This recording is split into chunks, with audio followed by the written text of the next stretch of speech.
Merci, mon cher collègue. La parole est au président Sylvain Waserman pour le mouvement démocrate et démocrates apparentés.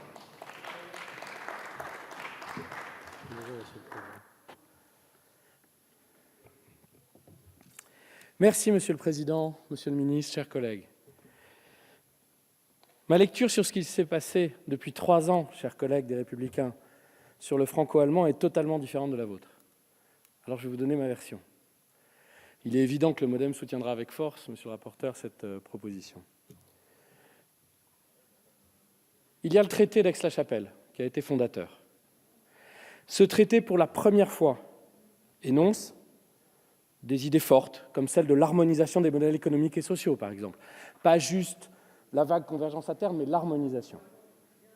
Première chose. Deuxième chose, et ça forme un triptyque que je tiens à décrire suite à vos propos. Deuxième chose, l'Assemblée parlementaire franco-allemande. Je voudrais rappeler qu'il ne s'agit pas du tout de quelque chose décidé entre nos exécutifs, mais bien d'une initiative parlementaire avec un groupe préfigurateur de 18 députés, 9 Français, 9 Allemands, qui ont proposé cette idée, qui l'ont soumise au président et au bureau, et cette Assemblée l'ont entérinée. L'objectif de cette Assemblée parlementaire, c'est d'abord une espèce de contrôle conjoint de l'action des gouvernements sur la mise en œuvre du traité. C'est aussi un outil de convergence, et on parlait d'harmonisation tout à l'heure, c'est un outil de convergence entre nos pays et entre nos droits, à la fois sur le stock et à la fois sur le flux. À la fois sur le flux pour que nos directives européennes soient transposées de façon plus harmonisée, à la fois sur le stock, comme dans les groupes de travail sur le droit des affaires et la convergence des droits des affaires, pour rapprocher nos deux droits. Donc ça, c'est le deuxième élément de cet édifice.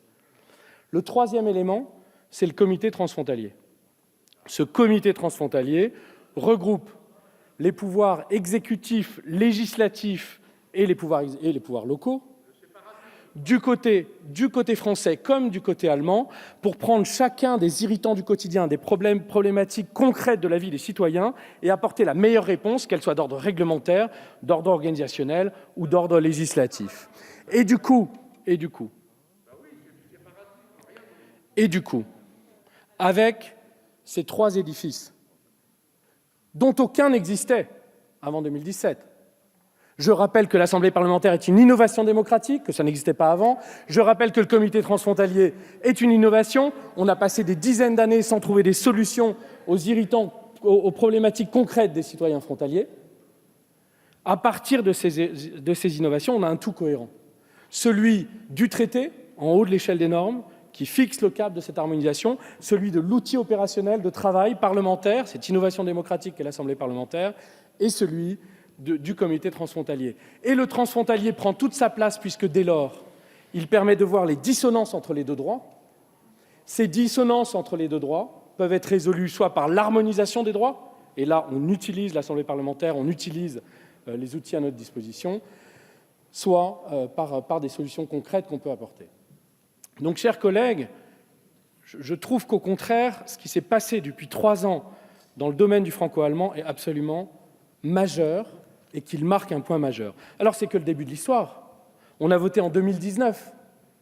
On a mis en place en 2019. Voilà, le secrétaire général du comité transfrontalier français est arrivé en décembre dernier. Donc, tout ça prend du temps à se mettre en œuvre. Mais quand même, balayer cela d'un revers de la main en disant qu'il ne s'est rien passé, ça me semble une contre-vérité que je tenais à corriger. Deuxième chose, j'attire votre attention... On écoute l'orateur, mes chers collègues. Merci beaucoup, Monsieur le Président. J'attire votre attention sur le fait qu'on a souvent la façon... J'ai personnellement été impliqué dans chacun de ces 3 volets, en faisant un rapport pour le Premier ministre sur le volet transfrontalier du traité d'Aix-la-Chapelle, en étant dans le groupe préfigurateur piloté par Sabine et par Christophe lorsqu'il s'agissait d'innover, d'inventer cette Assemblée parlementaire, et dans le comité transfrontalier dans lequel je siège avec mon collègue. Ce n'est pas qu'un problème d'Alsaciens.